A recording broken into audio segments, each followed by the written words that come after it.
My name is Evelyn, but most people call me Evie, and I'm 60 years old. A few months ago, I opened my bank statement and felt my stomach twist. Whole sums of money had vanished, and the trail pointed straight to my sister-in-law, Denise. She never asked, never apologized. Instead, she mocked me. At a family gathering, she tossed her hair back and laughed, calling me penny-pinching Evie. She flaunted a brand-new handbag and said loudly, "You save and save, but what's the point? You can't take it with you." Everyone chuckled, and I sat there, burning with humiliation. The betrayal cut deep. My careful years of saving were turned into a joke, and my dignity into her entertainment. I thought that was the end of it. But just days later, Denise came crawling back, begging me to rescue the very fortune she thought made her untouchable. Before we continue, tell me, where are you watching from today? Drop it in the comments. If stories like this one resonate with you, hit subscribe. I live in a modest 2-story house on the edge of town. It isn't fancy, but it's mine, and every corner carries a piece of my history. The front porch has the rocking chair my husband bought me on our 25th wedding anniversary, and inside, the kitchen walls are lined with photographs of family dinners, birthdays, and graduations. I've always believed a home should feel lived in, and though it may not be picture perfect, it feels safe. At least, it used to. My mornings are simple. I brew a pot of coffee, butter 2 slices of toast, and spread strawberry jam across them while the radio hums softly in the background. I check the mail, sweep the front steps, and sometimes, if the weather's nice, I take a slow walk around the block. My neighbors wave. Some stop to chat about the rising price of groceries or whether the local church is hosting another bake sale. Life has a rhythm, and I've always clung to that rhythm because it makes me feel grounded. I worked for 35 years as a secretary at a law office in town. It wasn't glamorous, but it was steady. Week after week, I tucked away a little bit into savings.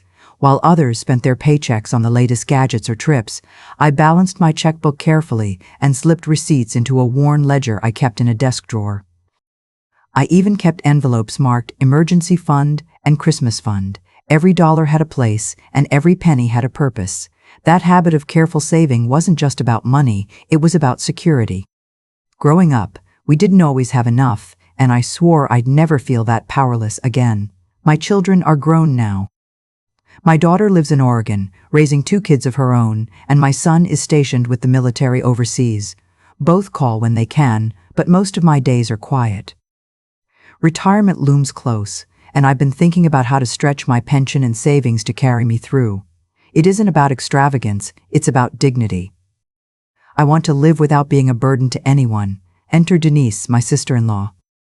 She married my younger brother 20 years ago, and from the beginning, I could see she had a taste for more than what she earned. Always dressed in the latest fashion, always talking about vacations, always chasing the next big thing. Denise could be charming, I'll give her that. She knew how to light up a room, laugh at the right moment, and make people feel like they were part of her circle. But beneath that charm was something harder, sharper. She never saved, never planned, and she always found a way to lean on someone else when times got tight. Over the years, she teased me endlessly about my frugality. At Sunday dinners, when I'd mention finding a good deal on groceries, she'd smirk and say, "That's so Evie, clipping coupons while the rest of us live a little." Everyone would laugh, but I'd force a smile. What they didn't see was how those jokes lingered, making me feel like caution was a flaw. I remember one Thanksgiving vividly. We'd gathered at my brother's house, the table heavy with turkey, stuffing, and pumpkin pie. Denise pulled out her phone to show off photos from their trip to Las Vegas designer shops, champagne toasts, fancy hotel suites. Then she looked at me and said, "Evie, you really should treat yourself for once. Life's too short to count pennies." I brushed it off with a laugh, but inside I thought, easy to say when you're spending money you don't actually have. Still, I tried to keep peace. Family matters to me, and I didn't want to drive a wedge between us. I told myself that her choices were hers and mine were mine. But every so often, something unsettled me, a bank letter tucked behind the gas bill, as if someone had moved it. A set of keys I found on the hall table that didn't match any of my locks, receipts missing from my ledger, though I was sure I had filed them. Small things, easy to dismiss, but they left me uneasy. There's one photo on my living room wall I can't look at the same way anymore. It's from my niece's wedding 3 years ago. The whole family's there, smiling under a canopy of fairy lights. Denise is standing at the edge of the group, her arm looped through mine, smiling big for the camera. But when I look closely, that smile isn't warm. It's calculated, almost smug. Maybe I'm reading into it now, but sometimes photographs capture more than we realize at the time. Another symbol sits in a manila envelope inside my desk, the deed to my house. I've kept it safe for years, double-checking that the lock on the drawer clicks shut. Owning this home outright is my proudest achievement. No mortgage, no landlord, just the fruit of decades of work and sacrifice. The thought of anyone tampering with that deed makes my chest tighten. Denise never understood the weight of such things. To her, paperwork was boring, tedious. She used to joke, "Evie, you'll die buried under receipts and statements." She thought it was funny. I thought it was preparation. Looking back, I see those jokes for what they were, little ways of belittling me, while she made her own plans in the background. My budgeting may sound dull to some, but for me it's a source of comfort. I walk through the grocery store with a list, calculating prices in my head, choosing store brands over flashy labels. I look at the pension letters that arrive in the mail and work out how to make every bit count. I don't need luxury, I need peace of mind. And peace of mind doesn't come from handbags or champagne. It comes from knowing you're secure, knowing the roof over your head is safe. Still, Denise's words and laughter always hovered in the back of my mind. I told myself it didn't matter, but part of me worried that one day her disregard for money would become my problem. I just never thought that day would come so soon, or that it would cost me so much before I finally learned the truth.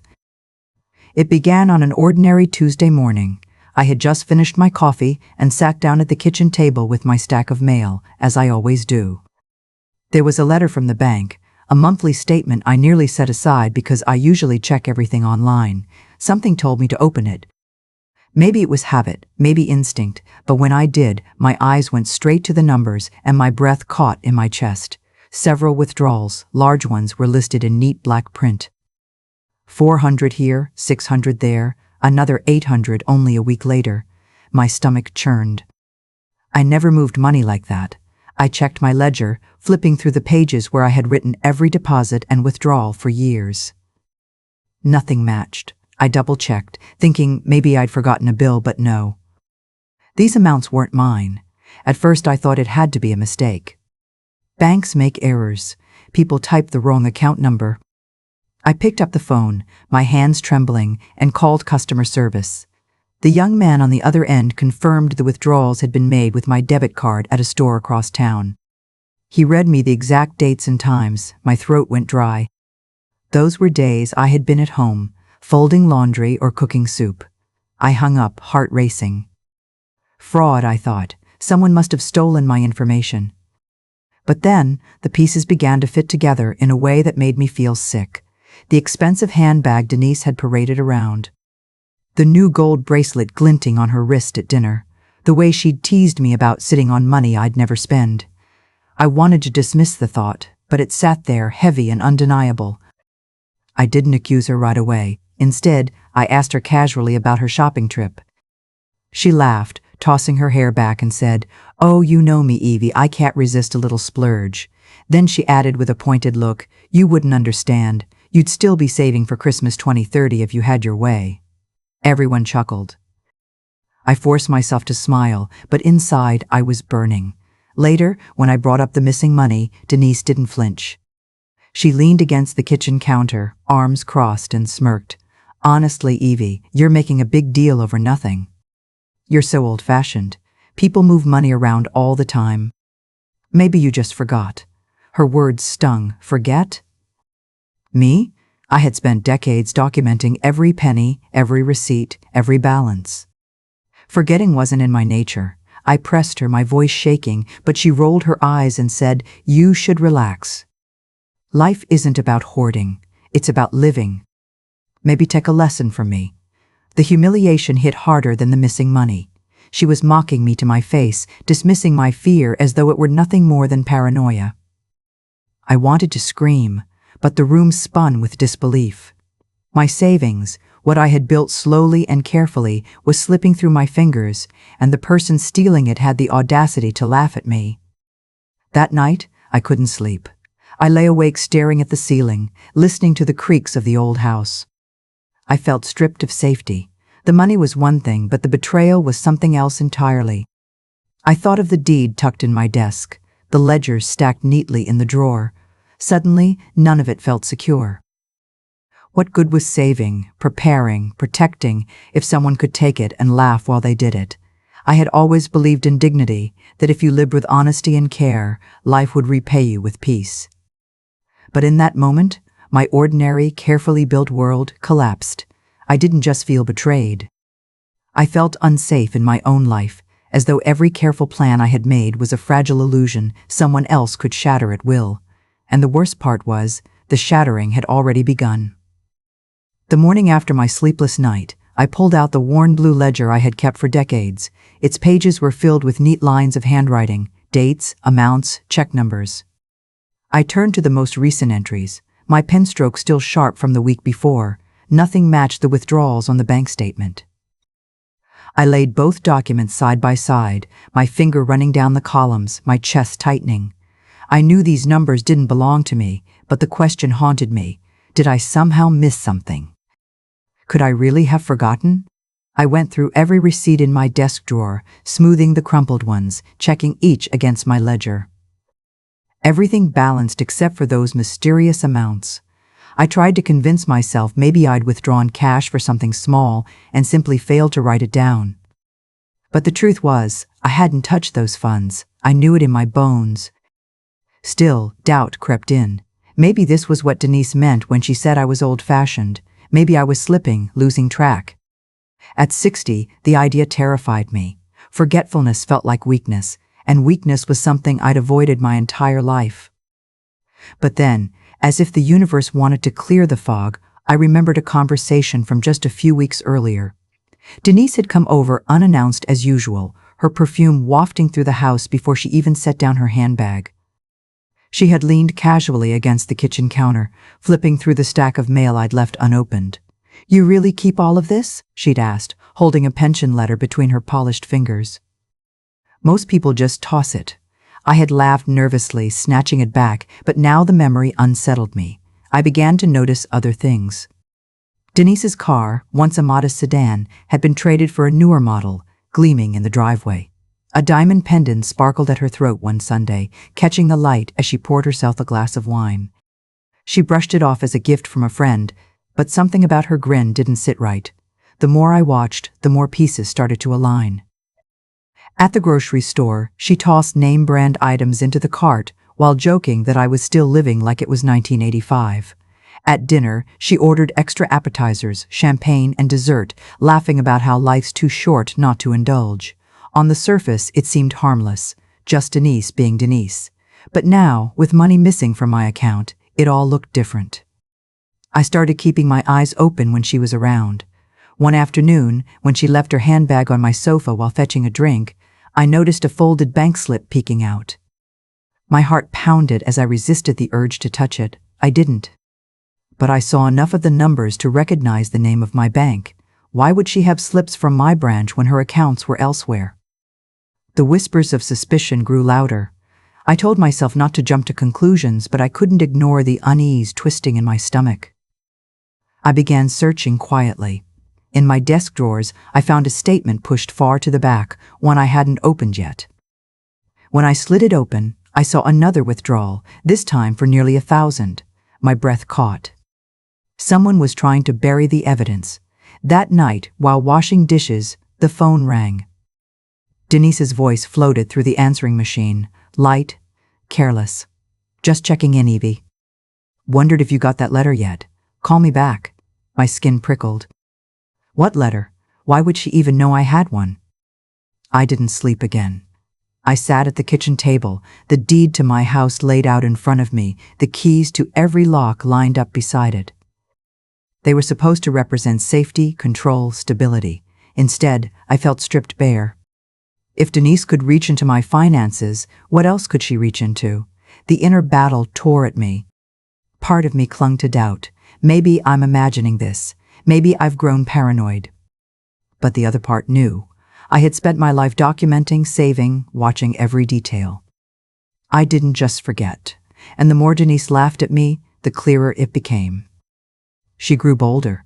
At one Sunday dinner when I brought a casserole I'd baked at home, she smirked across the table and said, "Careful, everyone, Evie might charge us for seconds." The room erupted in laughter, but I felt the flush rise up my neck. She looked directly at me as if daring me to say something, as if she knew I suspected her but didn't have the courage or proof to confront her. The tension sat between us like a storm cloud. I noticed the way she guarded her phone, taking calls in hushed tones in another room. I caught glimpses of papers in her car, folded neatly on the passenger seat, but never close enough to read. Small fragments of a bigger truth teased me, and with each fragment, the fear grew heavier. I told myself I needed evidence. Real evidence, something undeniable that no mocking laugh could brush aside. Until then, I carried the weight silently, pretending at family dinners, smiling through conversations, while inside I unraveled. I had always thought careful saving would protect me. Now I realized I needed to protect my savings, and myself, from someone I once trusted. And yet, I still didn't know how far she had already gone, or how much worse it was about to get. It was late one evening when I finally sat down with every paper I could find, bank statements, old receipts, and letters I'd tucked into envelopes over the years. My hands trembled as I spread them across the dining table, the soft lamplight casting long shadows over each document. I went line by line, date by date, until I came across something that made my heart stop, a withdrawal slip with my signature. Except, it wasn't mine. The curves of the letters were almost right, but too smooth, too deliberate. The amount matched one of the missing sums. My pulse raced. I pulled out another statement and found a small transfer labeled with Denise's account name. My stomach knotted so tightly I felt like I couldn't breathe. She had taken my money, and she'd done it with care, making it look legitimate. The next morning, I confronted her quietly when we were alone. I placed the withdrawal slips and the transfer record on the counter between us, trying to keep my voice steady. "Denise," I said, "I found these. My money. It went into your account." "Did you do this?" She looked at me for a moment, then tilted her head, a false expression of surprise spreading across her face. "Evie, you're confused," she said smoothly. "I don't know what you're talking about. That's not proof of anything." I felt a jolt of disbelief. Not just at the theft, but at her audacity. She was denying reality with a calmness that made my blood run cold. "The signatures, the transfers," I stammered. "They point to you. Look at them. You used my money." Her eyes softened, but it was fake. "Evie, you're imagining things," she said, shaking her head. "Maybe you're tired, overthinking." "That's all. Stop stressing." Her manipulation left me reeling. The proof was right there, but she twisted it, casting doubt. Part of me wanted to believe her, to retreat, to keep peace. But deep down, I knew what I saw. I knew what she had done. Even as anger and humiliation surged through me, another feeling began to rise, something sharper, colder. This was only part of the truth. The withdrawals and the transfers were blatant enough, but I could feel it. There was more she hadn't shown. Something hidden deeper. I began retracing past months in my memory, recalling subtle changes I had dismissed at the time. The way she asked about my checkbook once, too casually, as if testing the waters. The way she had slipped notes into my mail pile when I wasn't looking. Small habits, tiny opportunities I had ignored, but now they formed a pattern. It terrified me. I realized I was only seeing the tip of the iceberg. She had taken my money, yes, but what else had she touched? What else had she manipulated or hidden? My mind raced with possibilities, each one worse than the last. I also recognized the sting of betrayal in a new way. This wasn't just theft, it was personal. She had mocked me before, flaunted wealth I hadn't earned, laughed at my careful saving. And now, she had crossed the line, using my trust and turning it against me. Yet, even with evidence in my hands, I felt trapped. The ledger, the withdrawals, the transfers, they were tangible, undeniable, but her words still hung in the air, twisting reality. She knew exactly how to maintain control, even when caught. I took a deep breath and reminded myself that I couldn't rush. I had to observe, gather everything, and prepare. I couldn't act impulsively, not yet. This was only the first reveal. I had the proof she was guilty, but the bigger story, the full extent of her betrayal, remained hidden, waiting to surface. And I knew with a sinking certainty that when it did, nothing would ever be the same again. After the first revelation, Denise became bolder, almost brazen. She no longer bothered to hide her displays of wealth. At Sunday dinners, she'd arrive in a new outfit every week, each one more extravagant than the last. She would casually mention vacations she hadn't told anyone about, trips to resorts with spa packages and private tours, as if rubbing it in.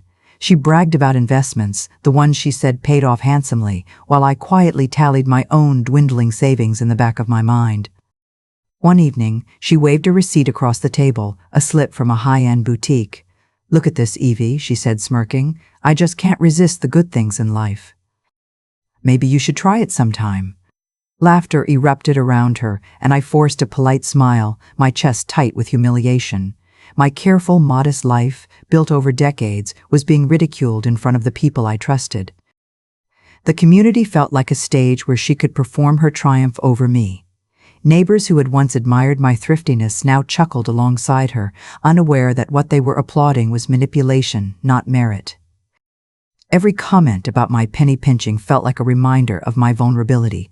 My dignity, once firmly intact, was eroding beneath the weight of her audacity. Denise's audacity wasn't limited to public humiliation. One afternoon, I noticed my house key missing from the ring. My stomach dropped. I searched the drawers, pockets, and jacket hooks, but it was gone. My first thought was that she had taken it. I remembered the day she visited last week, casually asking to see the safe in my study just to admire it. I had let her, thinking it harmless curiosity. Now, I realized how foolish I had been. Shortly after that, another letter arrived, a bank statement I hadn't expected. The envelope had been tampered with. My heart pounded as I opened it and found additional withdrawals, some small, some significant. Each one a reminder that she was still moving freely through the spaces I thought secure. The violation felt intimate, personal. My sanctuary, the home I protected, was no longer completely mine. At family events, the conflict escalated further. Denise began teasing me openly, not just about money, but about my habits, my thrift, even my age. "Evie, still checking every receipt?" "That's adorable," she said one evening in front of my brother and cousins, laughing. My face burned, a mixture of shame and rage. I wanted to respond, to call her out, but I held myself back, knowing that a public argument would only give her more satisfaction. I started preparing myself quietly. I reviewed my ledger again, checking every entry for irregularities. I copied receipts and scanned bank statements. I noted every moment Denise had tried to insert herself into my affairs, every unusual phone call or unexpected visit. I cataloged these details in a separate notebook, labeling them as evidence. It was slow work, methodical but necessary. I couldn't confront her without a plan. My mind became a constant calculation. Where could she access next? Did she know I was watching? I thought about the house keys, the letters, the documents hidden in drawers.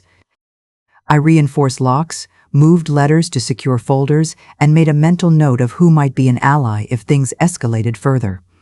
Despite the tension, I reminded myself to stay calm.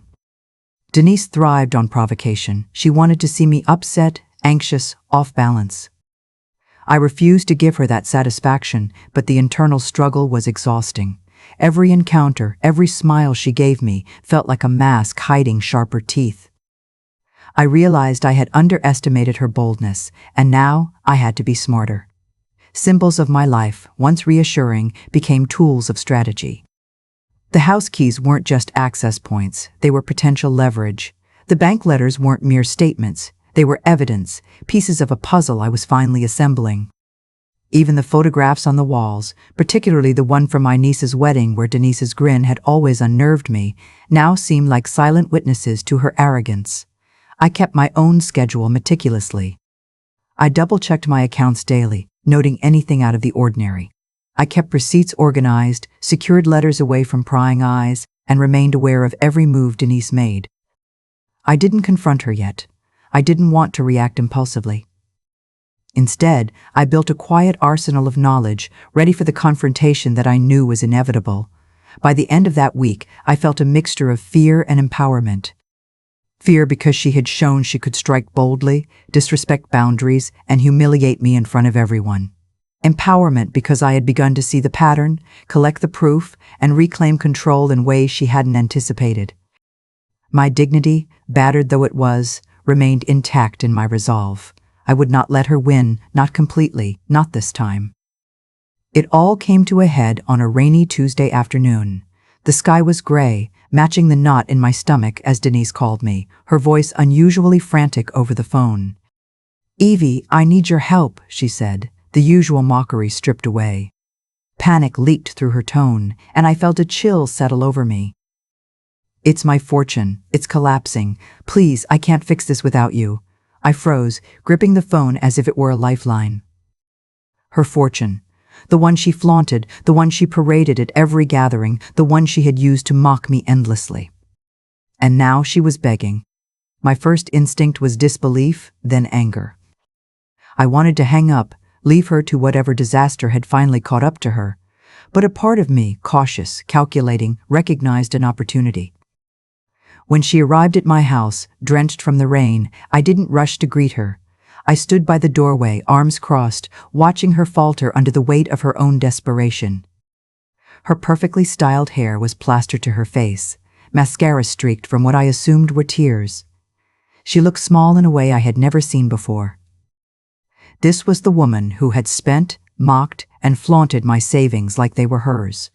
This was the woman who had made my careful life feel ridiculous. I need you to help me, Evie," she stammered, her voice trembling. "I don't have access to the accounts. My investments, they're gone. And the bank, they're freezing my assets. Please, I need your signatures, your advice, anything. I can't." I held up a hand, stopping her in mid-sentence. "Wait," I said, my voice steadier than I felt. "You want me to save you, the same way you've used my money and laughed at my carefulness?" She flinched. Yes, but Evie, this is different." I swear I walked into the study where the deed to my house lay in its secure folder, the ledger stacked neatly beside it. The very symbols I had protected, the keys, the bank statements, the documents, were now my leverage. Denise glanced at them, her eyes widening as she realized that her pleas would not immediately open any doors. She saw, perhaps for the first time, that the careful life I had built was not something to mock. It was a fortress. "You've built this, Evie," she said, her voice a mixture of awe and fear. "You've done this right, all these years. And I thought I was untouchable." Her confession hung in the air. I could see the pieces finally clicking in her mind. My careful savings weren't just numbers on paper. They were a shield, a lifeline she had never possessed. I took a slow breath. "Do you understand what you've done?" I asked quietly, almost savoring the weight of the words. "You used my money. You lied. You mocked me. And now you think you can come here and expect me to rescue you?" Denise shook her head, tears now freely flowing. "I didn't know how bad it would get. I didn't think. Please, Evie, I'm begging." She dropped to her knees, a rare vulnerability I had never seen.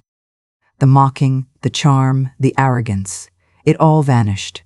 I sat across from her at the table, spreading the evidence out between us. Withdrawal slips, transfer records, bank letters, all neatly arranged. "Look at this," I said, my voice calm but firm. "Do you see what you've done? I know exactly what you took, how you did it, and when. This isn't about misunderstanding. This is deliberate. And I've traced every step." She gasped, covering her mouth. "Evie, You have to understand," I continued, leaning forward. "This isn't just about money. This is about trust, about dignity. Do you know what it feels like to have someone mock your carefulness, to take your years of planning and treat them like a joke? That's what you've done, and now you're asking me to save you?" Her voice cracked. Yes, I know. I see that now. I was reckless. I didn't think. But please, I can't do this alone. You're the only one who can. Evie, I need you." I paused. For a moment, I felt the old tug between justice and family loyalty. I thought of my children, of my brother, of the shame this could bring to all of us. But then I remembered the laughter, the mocking, the flaunting of things that were mine. I remembered the sleepless nights, the anxiety, the invasion of my sanctuary. My dignity demanded I not give in without conditions. Here's what will happen, I said slowly, deliberately. I will help you, but only if every single debt you have is accounted for, every transfer reversed, every apology made, publicly if necessary. And you will return everything you took from me. I don't want empty promises. I want proof. She nodded frantically, wiping tears from her face. Anything, Evie. I'll do anything, just, please. I felt the power shift. The mocking, entitled Denise had disappeared, replaced by someone cornered by her own choices. Every foreshadowed symbol, the house deed, the keys, the letters, now mattered. They weren't just objects, they were proof, leverage, and evidence of my foresight. Without them, she would have walked away unchallenged, leaving me with the humiliation and the loss. But with them, I controlled the terms, and justice, careful, deliberate justice, was finally within reach. We spent hours that evening going through each item, each withdrawal, each account. She signed papers reluctantly, sometimes shaking, sometimes trying to slip into her old flippant tone. I corrected her calmly, refusing to be manipulated again. And as the night wore on, she began to confess fully, spilling secrets I had only guessed at, the hidden accounts, the small transfer she had made to cover her tracks, even conversations she had tried to erase from memory.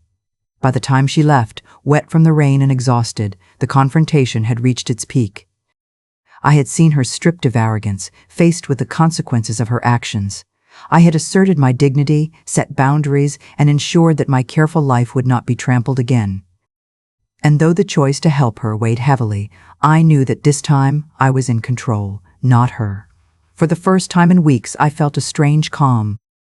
The storm of deceit and humiliation had hit its peak, and I had stood my ground.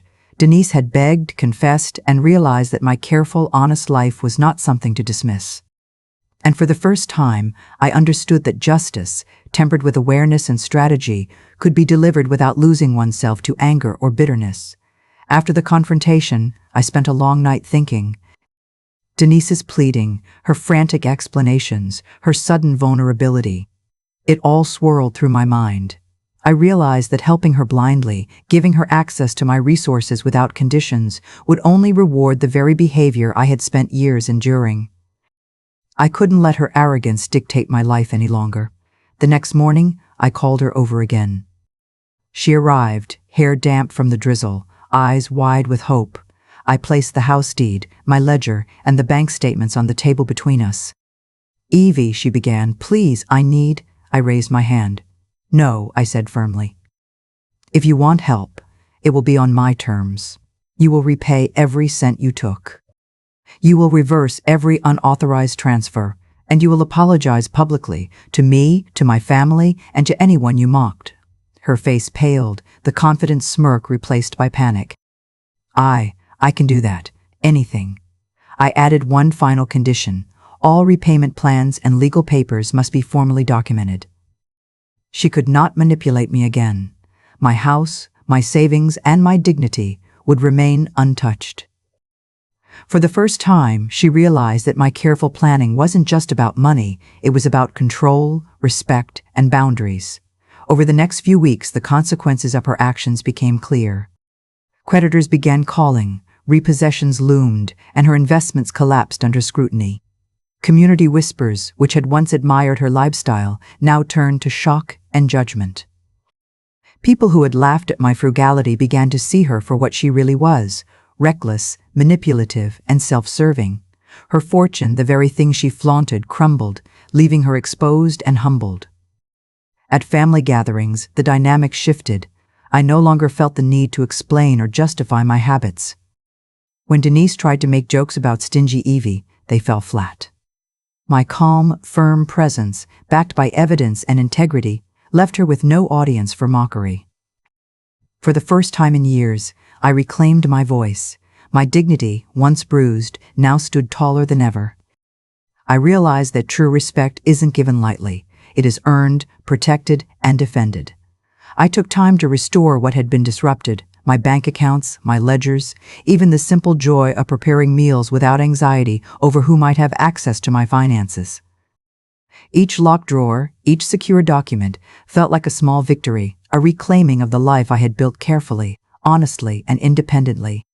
Denise's downfall was gradual but inevitable. She struggled to maintain appearances in the community, her extravagant purchases now sources of ridicule instead of admiration. People began sharing stories of her recklessness, and the masks she had worn for years started to crumble. I watched quietly, knowing that karma, slow, deliberate, and unrelenting, was delivering the justice I had long hoped for. I felt a strange satisfaction, not born from cruelty, but from balance. I had not humiliated her, I had not sought revenge, I had acted with dignity, setting clear boundaries and ensuring accountability. And in doing so, I reclaimed my peace. My careful life, once mocked, now stood as proof of foresight, patience, and strength. At the same time, I recognized a personal transformation. Where I had once felt anxious and unsure, I now carried a quiet confidence. I no longer doubted my instincts, my carefulness, or my judgment. My family began to treat me with renewed respect, and even Denise, humbled as she was, could no longer dismiss me. The tables had turned, and it was not through anger but through steadfast integrity that I had regained control. In the end, the household, the community, and my own sense of self were restored. Denise, once loud, mocking, and untouchable, was now a shadow of the person who had tried to undermine me. And I, standing firm in my values, finally felt the weight lift. The humiliation gone, replaced by the quiet power of having endured, observed, and acted with wisdom. For the first time in years, I felt safe in my own home, confident in my own judgment, and unafraid to assert my boundaries. My dignity, once challenged and mocked, had been restored. The lesson was clear: carefulness, honesty, and integrity are not weaknesses, they are shields. And when properly wielded, they can protect not just wealth, but the very sense of self. Looking back on everything, I can finally see the full picture, not just of Denise's actions, but of my own journey. There's a lesson here that I hope resonates with anyone who has ever been mocked or underestimated for being careful, for saving, for valuing what they've worked so hard to build. My carefulness, my diligence, my insistence on tracking every penny wasn't a flaw, it was my shield. And in the end, it protected not just my money, but my dignity. Boundaries matter, even with family. I had once believed that love and trust alone could protect me, that someone so close could never intentionally harm me. Denise taught me the hard way that trust, without clear limits and accountability, can be exploited. Protecting oneself doesn't make you unkind or unloving, it makes you wise. It's not cruel to insist on fairness. It's necessary for survival, for peace of mind, and for the respect you owe yourself. I also learned the power of patience. Rushing to anger or confrontation might have given her temporary fear, but it wouldn't have guaranteed justice. By observing, documenting, and preparing, I could face her at the right moment, with truth and evidence on my side. That patience turned my fear into strength, my anxiety into clarity. Every ledger, every bank letter, every key carefully guarded became not just tools, but symbols of resilience. And perhaps the most important lesson of all is this: dignity isn't something that others give. It's something you assert. It's not about revenge, it's about standing firm, even when someone else tries to humiliate you. When Denise finally faced the consequences, it wasn't because I gloated, it was because I upheld my principles. That's the quiet power that carries through, long after the moment of betrayal has passed. So, if you've ever been mocked for being careful, if you've ever had your prudence questioned or your integrity doubted, remember this: patience and truth protect us in the end. Stand firm, safeguard what you've worked for, and never let arrogance or entitlement dictate your life. And now I'd love to hear from you. What would you have done in my place? How do you protect your own hard-earned savings and dignity, even when someone you trust tries to undermine you? Share your thoughts in the comments. I genuinely want to know how you navigate this delicate balance of trust, justice, and self-respect.